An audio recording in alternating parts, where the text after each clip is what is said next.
We're starting with this because there's a lot of debate online right now about Israeli actress Gal Gadot being cast as Cleopatra, the Queen of Egypt, in a new biopic. So some people are saying that the role should have gone to someone with an Arab background or even a Black actress. So should Gal Gadot step aside from this role?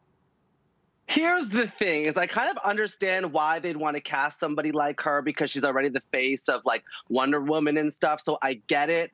But here's the thing, and here's the tea, Christine, is that you have to realize that there's so many different actors out there wanting all kinds of opportunities, and they're not being cast because of their skin color or their sexuality or their gender. So I think it's important to like dive a little bit deeper and look into who Cleopatra actually was so you can find somebody of that descent to play that role. Yeah, I totally agree with you. So historically speaking, Cleopatra was a mixture of Greek, Macedonian, and Syrian. So, I mean, Gal Gadot has already played a very famous Greek icon in Wonder Woman. Is she going to play every single icon? What's next? Is she going to play Beyonce? Because if she plays Beyonce, I'm going to be mad. I'm going to be mad. No, so I feel like, you know, since Cleopatra is associated with the region of Northern Egypt, Northern Africa, it would be just nice to have somebody. I wouldn't be mad if a person who was of North African descent or Western Asian descent was cast in that role, because I feel like, you know, casting is never quite a level playing field. And I think that it's something that we can do in every industry to try to move the world forward towards a more equitable and a more fair position. And I don't know if I could say that this casting choice achieves that. Plus, I will say, you know, there are only so many times in history that a Black woman gets to portray a historical beauty. I mean, if you're in a movie and you go back in time to like before 1930, every Black woman on screen is wearing an apron. And just for once, I want to see a Black actress just painted gold. Do you know what I mean? So for me, I'm not going to tell her to walk away, but I would have been happy if they had cast somebody else. As much as I love Gal Gadot, because I think she's great, but I just want to see a Black woman painted gold.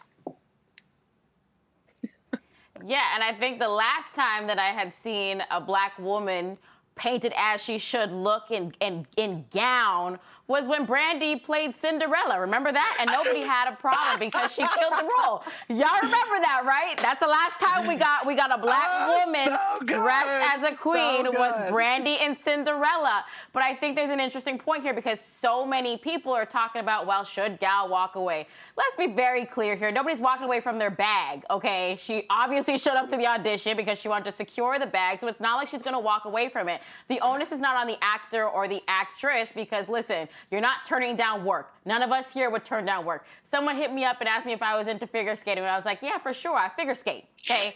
I will not turn down work if it's that important to me, but the onus is on casting, the onus is on producers, because for me, one of the biggest concerns when we have this conversation is when I see roles where the character is living with a disability, and typically that role is given to able-bodied people. And so for me, what I would love to see, although, yeah, sure, you don't want to just hand people roles just because, that's also an issue, and what people might call tokenism, why don't we open up the pool? I would love to see those who are living with disabilities get the equal shot to play roles of people who are living with disability, because it just helps to really diversify the pod and pool when we're talking about our hiring practices. So no, Gal's not gonna walk away, but we need to revisit the table when it comes to who we're actually looking for.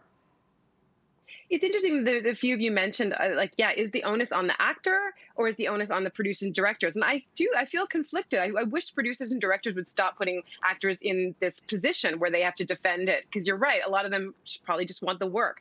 This is a tricky thing too, because this role has been played by, non-Arab, non-Greek, non-Macedonian actors repeatedly. Claudette Colbert, a French woman, I believe she's French, played this role. Liz Taylor famously played this role. Angelina Jolie has played this role.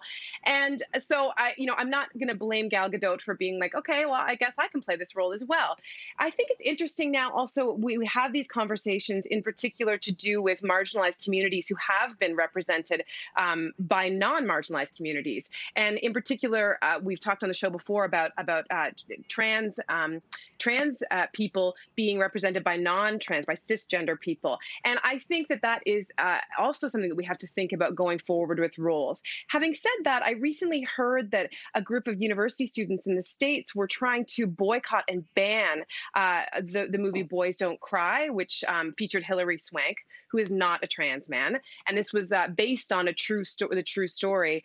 And I think people were taking issue for good reason, actually, that there's some aspects of that story that were not true to life. Some parts were erased. But at the same time, I think it's a snapshot into a time frame that obviously we don't want to continue to repeat. We want to have trans people playing trans characters.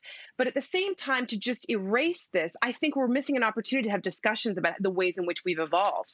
Absolutely. We're still, Cynthia, waiting for Santa Claus to be played by somebody Black. Okay.